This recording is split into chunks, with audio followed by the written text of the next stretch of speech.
cenjeni uporabniki slovenščine, zlasti dijaki in dijakinje, lepo pozdravljeni na okrogli mizi oziroma ob okrogli mizi z naslovom Slovenščina včeraj, danes, jutri, ob čemer lahko že takoj povem, da bomo nekoliko več govorili o danes in jutri in nekoliko manj o včeraj.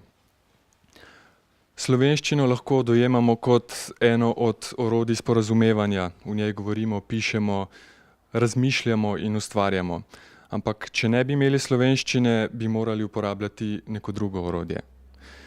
Ker smo si skozi zgodovino nekako priskrbeli svojega, ima za nas slovenščina tudi druge pomembne vloge, je naš narodni identifikator.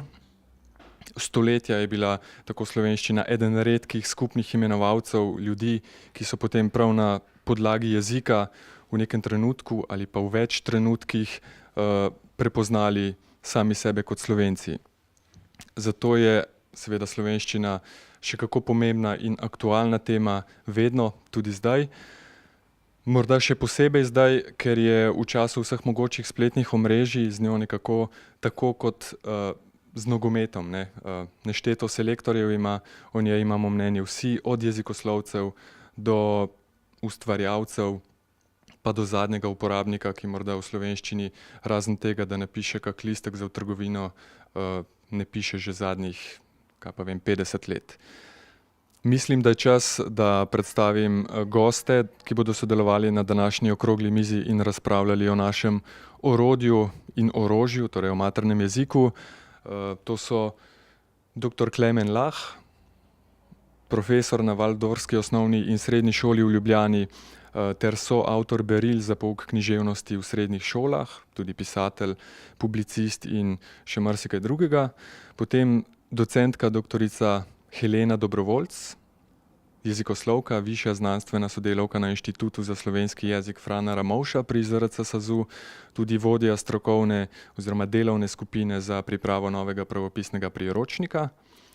Klara Kastelec, profesionalna uporabnica slovenščine, dramska igralka drugače, in kolega Miha Šalehar, radijski voditelj,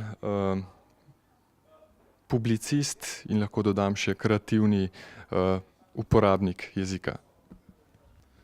Sicer sem rekel, da se bomo nekoliko manj dotikali preteklosti jezika in toliko več sedanjosti in prihodnosti, ampak vseeno, ne, skozi celotno zgodovino slovenskega knjižnega jezika so si naši predniki prizadevali za njegov formalni status, pa seveda tudi za razvoj jezika prek literature in vseh mogočih priročnikov o jeziku. Slovenščina je vmes postala uradni jezik v Republiki Sloveniji, se pravi v naši državi, eden od uradnih jezikov Evropske unije, ampak kljub svojemu kar ugodnemu statusu in ne ravno veliki formalni ogroženosti je položaj slovenščine še vedno pogosto tema političnih razprav, razmišljanj in polemik v medijih, med kulturnimi ustvarjalci in tudi v vsakdanjih pogovorih. Če dam samo en radijski primer, ker sem ravno z radia, glasbene kvote za slovensko glasbo smo denimo uvajali zato, da bomo slovensko glasbo ohranjali tudi slovenski jezik. Pa morda vprašanje, ali se vam oziroma se nam zdi smiselno, da je treba danes, ko slovenščina ima nek svoj uraden status, o položaju jezika vseeno toliko govoriti. Morda najprej doktor Lah.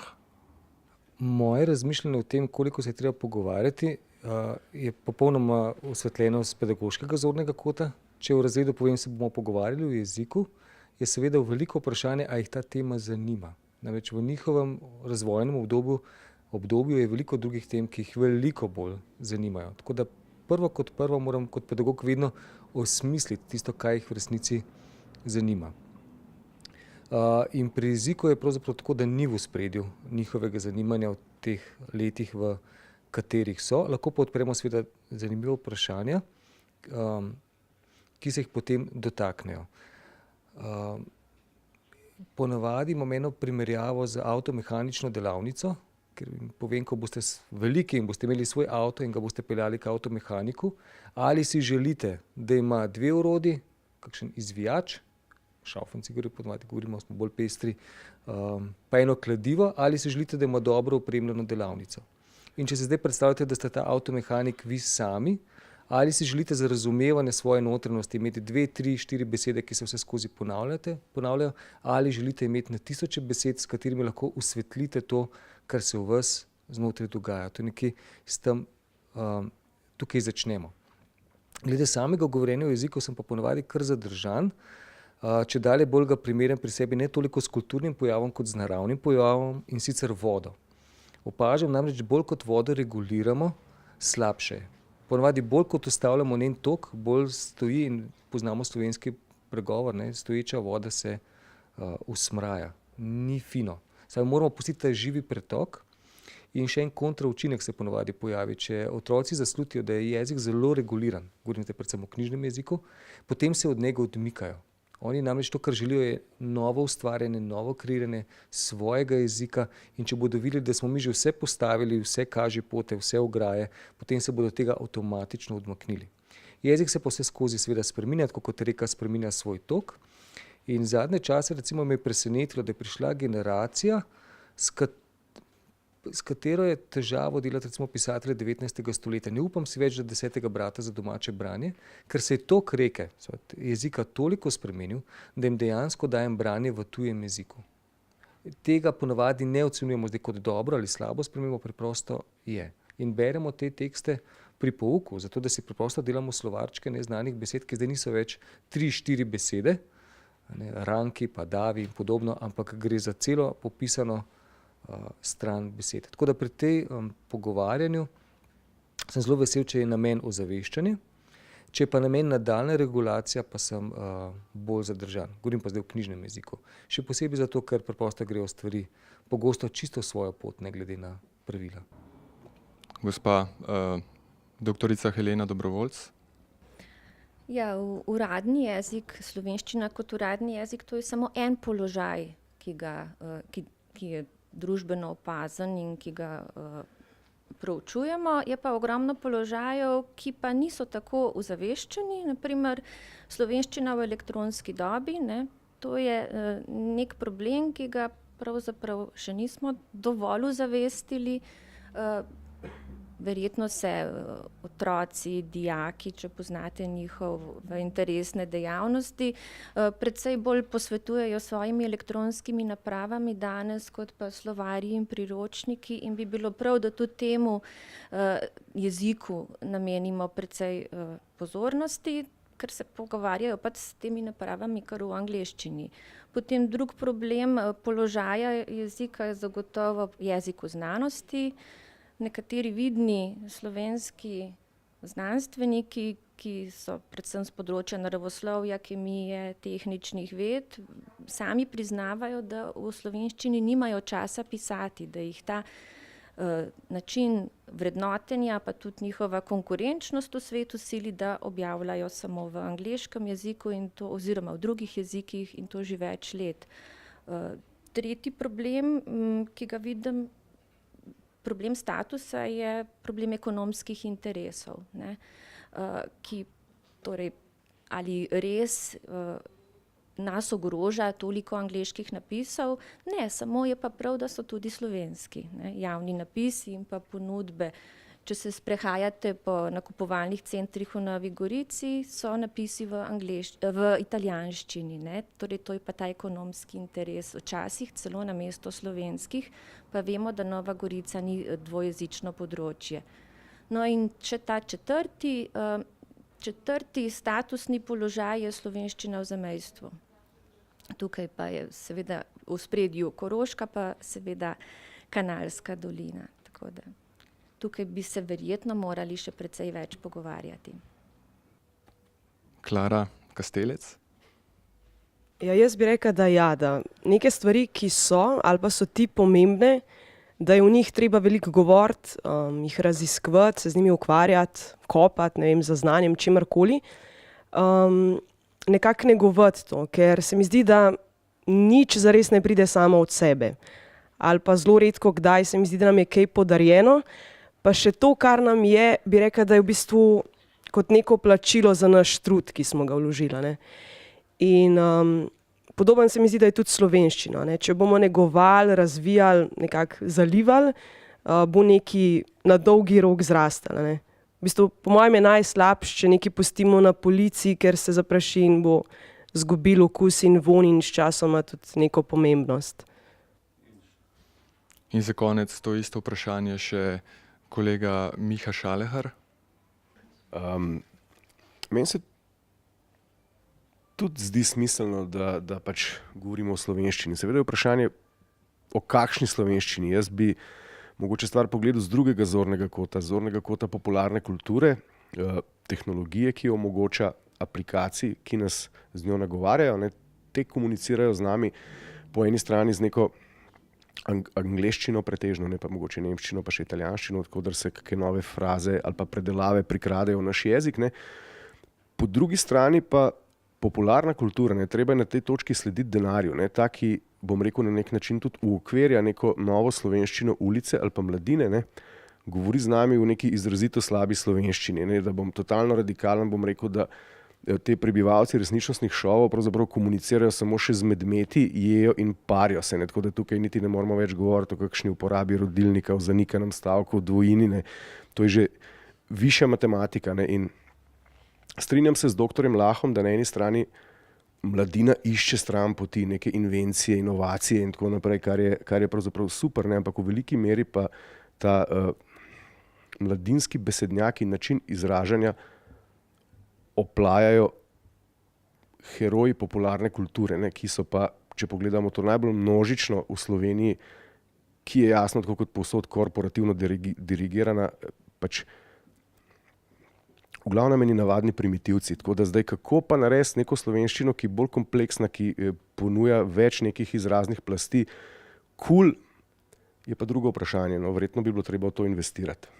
Če gremo k naslednjemu vprašanju, že nekaj časa poslušamo pritožbe zaradi naraščujoče rabe oziroma uporabe predvsem angleških besed, pa ne bodo to napisi na lokalih, na trgovinah, ali pa kakšna druga uporaba angleščine ali pa ostalih jezikov. Nemščina je tudi pogosta v izvirni ali popačeni obliki. Tuja imena in napisi zrejo v nas z izložb, pa z obcestnih, oglasnih panojev, TV zaslonov, nenazadnje tudi z majic otrok in odraslih. Imeli smo še, oziroma še vedno imamo burno polemiko o angleščini v univerzitetnem izobraževanju, torej ali naj se na slovenskih univerzah, fakultetah predava v tujem jeziku, v angleščini. Potem se nenehno zgražamo in ukvarjamo s tem, se pravi z jezikom, ki ga uporabljajo mladi v svojih SMS-ih, pa nasploh v spletnih komunikacijah, od recimo iz slongleščine pa do spletščine.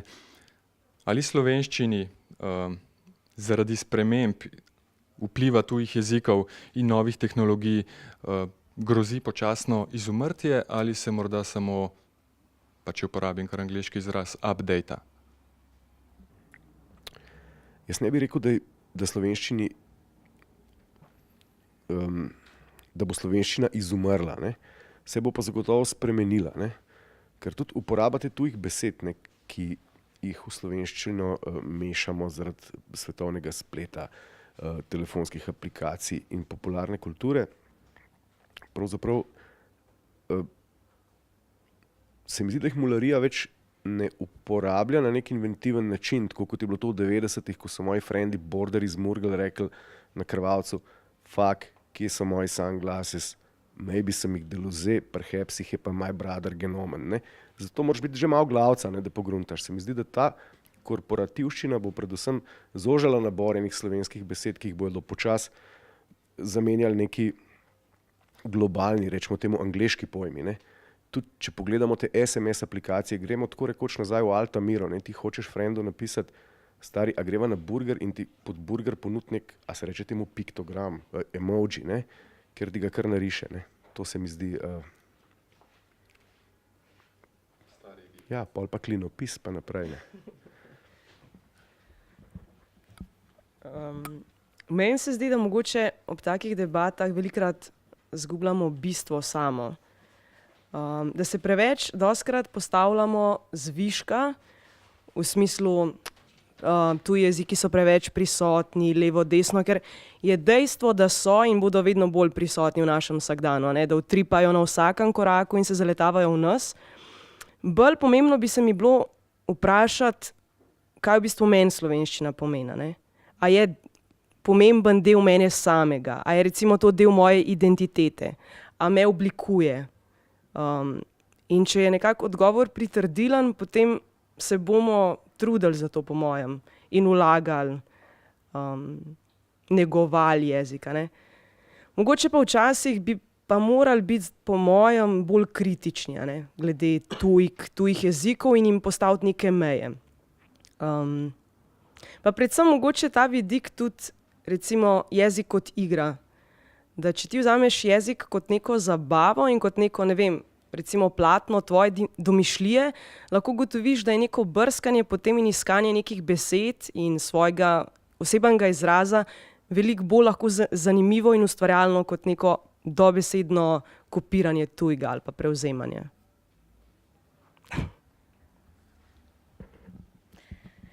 Ja, na to spletščino lahko gledamo z dveh vidikov. Raziskovalni vidik, ki ga pravzaprav povzemamo tudi po drugih tujih jezikoslovcih, odpira neslutene možnosti raziskav, katere slovenske besede torej sploh nadomeščamo z angleškimi, ti so najpogostejše, ne, torej katere jezikovne prvine pa vendarle vedno ohranjamo in to je pravzaprav zanimivo raziskovalno vprašanje. Po drugi strani pa smo nenehno podvrženi tej latentni skrbi za slovenščino, pa se vendarle tudi v tej skrbi moramo zavedati, da le zavedanjem raznolikosti, raznolike rabe gradimo svojo lastno identiteto, ne.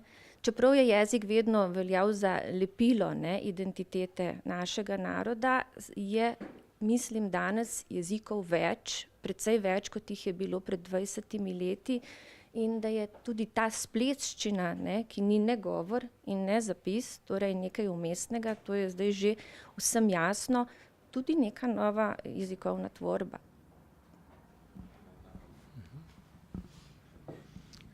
Ja, pri napovedovanju prihodnosti bi bil čas, v katerem smo zelo, zelo previden. Jaz mislim, da takega časa do zdaj še ni bilo. Če bi človeka v srednjem veku vprašali, kaj bo čez 100 let, to niti ni težko vprašanje. Kakšna cerkvica več, kakšna romarska pot več, kakšen graščak manj, plus, minus, ampak precej enostavno. Zdaj se vprašati, kaj bo čez 10, 20, 30 let, je pa presega tudi stekleno kroglo, se bojim.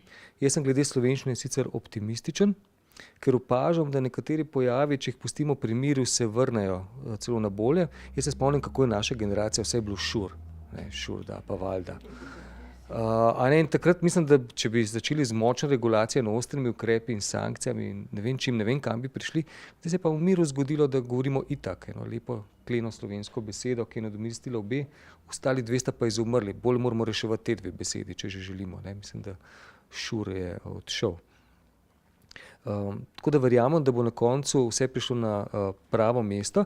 Ena stvar, ki me recimo delno skrbi, opažam tendenco v spisih, da izginja ne toliko slovenske besede, izginja slovenska skladnja.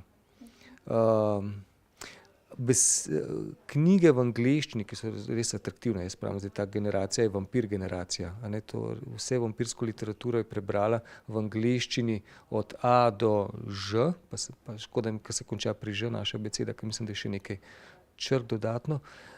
Je vplivala na njih, pravzaprav to branje literature. Stavki, ki jih tvorijo, imajo angleško skladno. Na to jih opozarjam. Določene fraze izginjajo. Recimo, zdaj slišim samo ni problema. To, da bi kdo še rekel nič hudega, ne več. Predvidevam, da je vpliv angleščine. Na taki ravni, kjer smo pravzaprav kot žabe v vodi, a ne, ki se počasi segreva, manj opažamo. Ta šur, seveda vsi planemo na njega, pa na ful, ampak podtalno se pa dogaja nekaj drugega. Ena sprememba v strukturi razmišljanja. Če bomo k slovenščini pristopili bolj sproščeno, bo verjetno tudi raba bolj sproščena. Da je to res, se je pokazalo večkrat, denimo, ko so ljudje množično reševali jezikovni kviz ob izidu novega slovarja slovenskega jezika. Zanimanje za slovenščino kažejo tudi ljudje, ki že dolgo ne sedijo več v šolskih klopeh, ampak se z veseljem preskusijo v kakšnem tekmovanju, kot je Všeček za slovenščino, ki ga organizira Slavistično društvo Slovenije. V šolah vsako leto potem poteka ta tekmovanje za Cankarjevo priznanje. Slovenščina ima dolg jezik, ampak a je to dovolj? Kako bi lahko še spodbudili zanimanje za jezikovno znanje in učinkovitejšo pismenost? Kakšni predlogi? Morda mladi so recimo danes nenehno priklopljeni, morda bi morali razviti kakšno posebno aplikacijo za to. Mislim, da bo obogatel tisti, ki bo ustvaril mobilno aplikacijo, ki bo otroke odvrnila od mobilnih aplikacij, pa jih vrnila v ta svet. Namreč kar naprej digitaliziramo in uvajamo nekaj pri generaciji, ki se je v bistvu že rodila kot digitalni domorodci. Če malce karikiram, zdi se mi, kot da bi učili Eskime uporabljati hladilnik. Oni so že tam, oni to odlično obvladajo. Tisto, kar mene skrbi, je predvsem, da se jim ta svet zdi zdaj precej bolj zanimiv. Boljše barve ima kot resnični svet, boljše zvoke ima kot resnični svet, boljše animacije. Kako daleč s tem lahko gremo? Kako jih lahko pravzaprav še vrnemo v knjige, ki ne utripajo, kjer ne skačejo ven smeškoti in podobne stvari. Mislim, da je to tisto pomembno vprašanje. Tako da kadarkoli si v šoli sprašujemo, kako še dvigati digitalno pismenost, ugotavljamo, da so že toliko bolj pismeni, da se moramo vprašati čisto druge stvari. Kako jim lahko damo še kaj tistega sveta, ki smo ga mi imeli do 20. 25. leta, recimo, ko nam je PTT potegnil prvi stacionarni telefon, a ne? In jim razložiti zgodbo, kako smo preživeli. Če jih še lahko ujamemo. Jaz mislim, da ni kaj dodati, ne? Čeprav sem se pa prav ob tem spraševala, kaj je naša generacija delala, ne? Da smo dobivali radije, da smo se zapirali v sobe, da so takrat že vinilne plošče šle iz neke, pravzaprav, da so bile moderne, da smo si to izmenjevali in potem je nastopila pač doba spleta. A res mislimo, da moramo mi zdaj starejši poskrbeti za to, da bomo v tem spletu nekaj naredili, da bi pritegnili mlade k jeziku, ali se vam ne zdi, da se bo pojavila spet neka nova stvar, kot se v zgodovini 20. stoletja kaže, da se je, in da na to pravzaprav nimamo takega vpliva. Kar se pa tiče jezika, je pa dejstvo, kar je prej povedal Miha, to ni vrednota. Izgled in denar, ne, to je tisto in žal je treba tukaj delati več na jeziku kot vrednoti. Če pa bomo mešali knjižni jezik, ki se ga učimo, ki se ga pravzaprav vsi moramo naučiti z našim vsakodnevnim sporazumevanjem, pa mislim, da ne bomo prišli daleč, ker regulacije nestandardnega jezika pravzaprav ne bodo sprejeli, ne mladi, ne starejši. In to se zdaj že dogaja, ne. Jaz bi se strinjala s Klemenom. Mislim, najbrž ne bomo ukinili telefonov, mislim, tudi jaz uporabljam pametni telefon, računalnik, čeprav mi je nujno zlo. Ampak nekako mogoče bilo pred mlade dobro neke nove izzive postaviti. Ne jih zdaj prisiliti ali pa jim govoriti, to ni dobro, ker bolj, jih boš prepričeval, da nekaj ni dobro, bolj bodo uporniški, po mojem.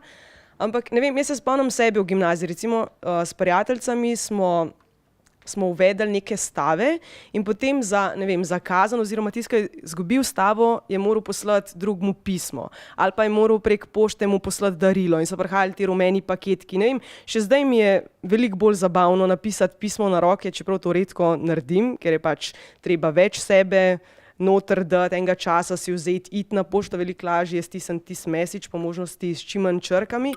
Ampak spomnim se tega občutka, ko dobiš tisto ovojnico s svojim imenom, odpreš, nekdo se je samo zate potrudil, te imel v mislih.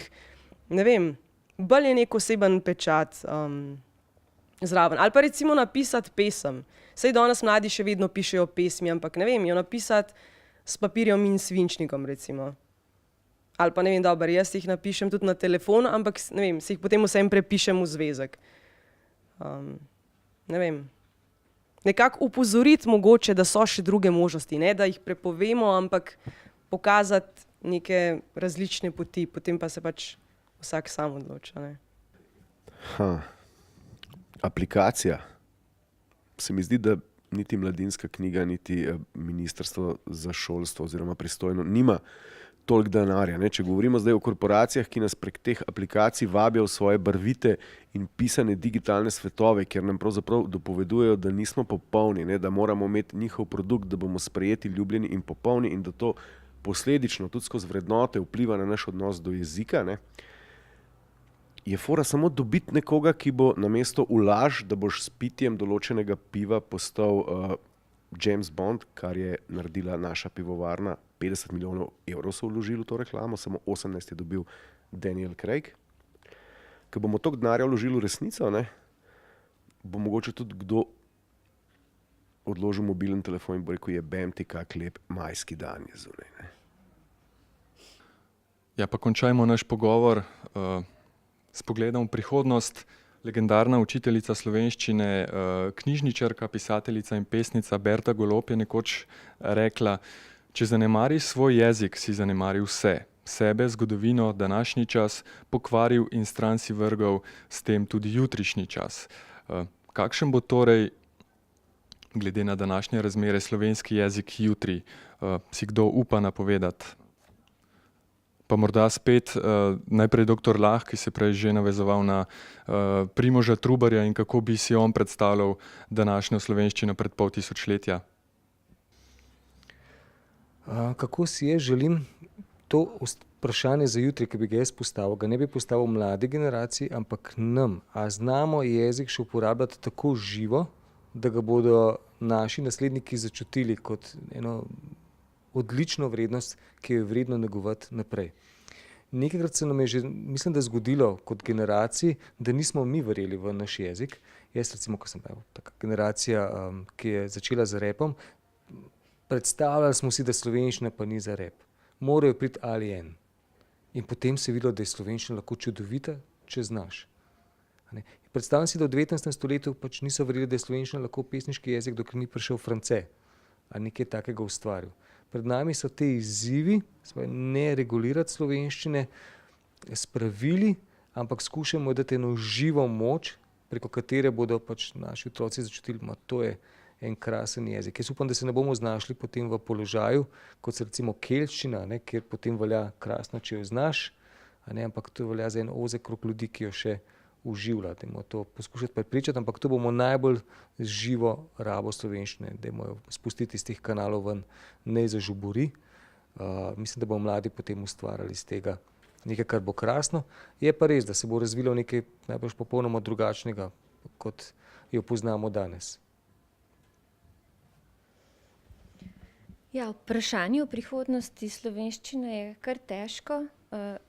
Nismo vedeževalci, zdi se mi, da še najlažje odgovorimo s pogledom v preteklost, da se na nek način spremljanje teh razvojnih smernic kaže v izgubljanju res tistih specifik slovenskega govora, torej da se bolj približuje ta govorjeni in pisni jezik, ne. K temu je vendarle pripomogel tudi splet, kjer pravimo, da ni ne zapis, ne govor. Po drugi strani pa je poenostavljanje jezikovnih struktur tudi povsem evolucijska lastnost vseh jezikov, ne. To se je že zgodilo, saj recimo pred 50 leti smo uporabljali nekatere samostalnike samo množinsko, na primer vilice, starši, brokoli, ne. Danes se to šteje.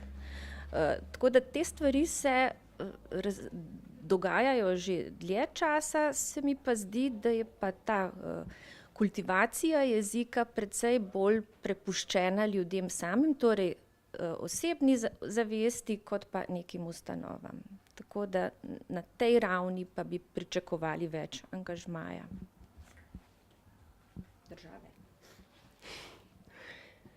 Jaz mislim, da bo jezik tako, kakor bomo mi. Da je to odvisen predvsem od nas. Koliko bomo mi vložili najprej v nas same, v naše znanje, koliko bomo tudi skrbeli nenazadnje za svojega sočloveka in njegovo znanje, a bomo zdaj kopali naprej, bili raziskovalci, razvijali nekako svoje notranje bogastvo, in če bomo to počeli, mislim, da ni bojazni, da bi jezik izumrl. Vsekakor bo drugačen, ker bomo tudi mi sami drugačni, ampak o tem ne vidim. Mislim, da s tem ni nič narobe. No? Da je bistveno predvsem to, da si ne pustimo, da bi zaspali ali pa da bi nam ratali vsem, tudi takrat, ko naletimo na neke te zapreke, ograje, o katerih danes govorimo. In ne vem, mogoče nam želim vsem predvsem to, da bi imeli slovenščino radi. Ker se mi zdi, da če imaš nekaj rad, potem se za to tudi boriš in ti je pomembno. Enkrat sem prebrala, Ciril Zlobec je napisal, da resnično ljubi le, kdor ne odneha. In se mi zdi, da je pač ena taka lepa primerjava tudi z nami in slovenščino. Slovenščina prihodnosti. Ja, kaj pa vem, ne, če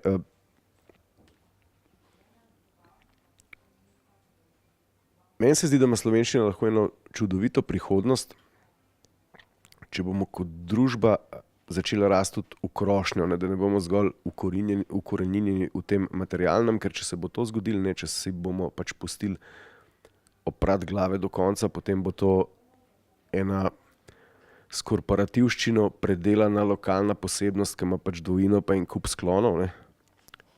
Tako da moja pobožna želja je, da bi nekoč govorili en cel kup slovenščine, vsakdo izmed nas, ne, ker nam tudi to, po mojem, toliko slovenščin, kot boš govoril, ne, toliko empatičen človek si, ne, in če bomo znali komunicirati na teh ravneh, zna imeti slovenščina eno blazno fino prihodnost. Ja, tako, lahko bi še klepetali naprej, ampak nekako smo prišli do konca današnje okrogle mize. Hvala vsem gostom, to so bili dr. Klemen Lah, doktorica Helena Dobrovoljc, Miha Šalehar in Klara Kastelec. Kakšna bo slovenščina jutri, taka kot si jo bomo naredili, bi pa kljub temu, da se nam zdi prihodnost negotova in nepredvidljiva, tukaj uporabil misel jezikoslovca dr. Kozme Ahačiča po spominu, ki pravi, da je slovenščina v odlični formi, se sicer spreminja, dobiva nove zvrsti, so pa napake in nedoslednosti del vsakega jezika.